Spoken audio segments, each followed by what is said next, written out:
In the heart of the lush, sparkling fairy village of Lunabelle, where mushrooms glowed like lanterns and fireflies lit the cobblestone skies, there stood the most magical school in all the realms, Sparklewing School of Fairy Arts.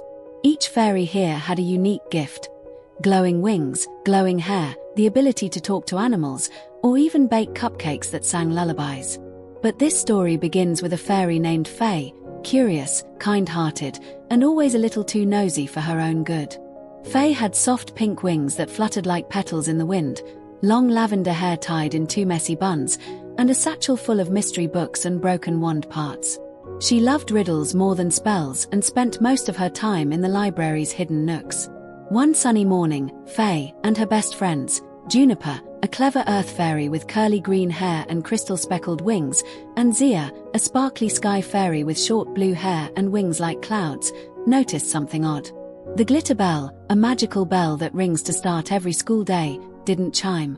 Not once in 200 years had it stayed silent. The teachers looked puzzled. Principal Marigold, a graceful golden-winged fairy, simply smiled and said, "Probably just a sleepy spell glitch." But Faye didn't buy it. Faye decided to investigate.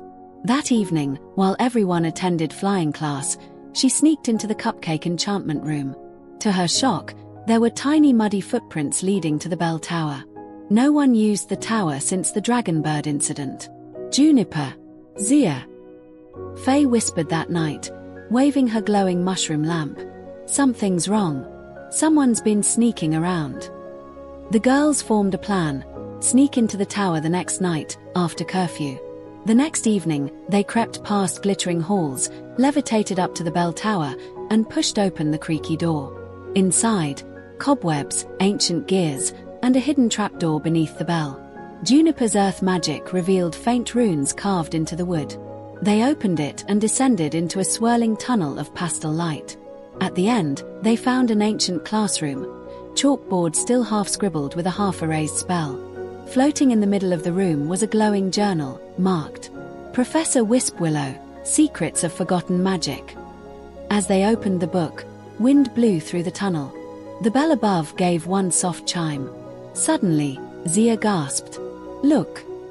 Dozens of mini fairies, tiny fluttering lights, appeared, whispering, "Help us, bring back the light spell." The girls returned the journal to the school and showed it to Principal Marigold. Her eyes widened.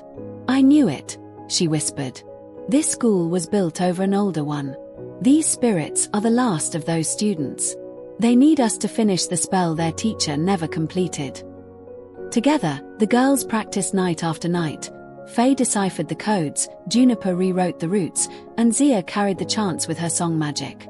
On the full moon, they climbed the bell tower once again, casting the completed light spell of harmony. The glitter bell chimed, not once, but 7 times, echoing through the village. Light exploded across the sky in streams of color. The mini fairies bowed, smiling as they faded peacefully into the stars.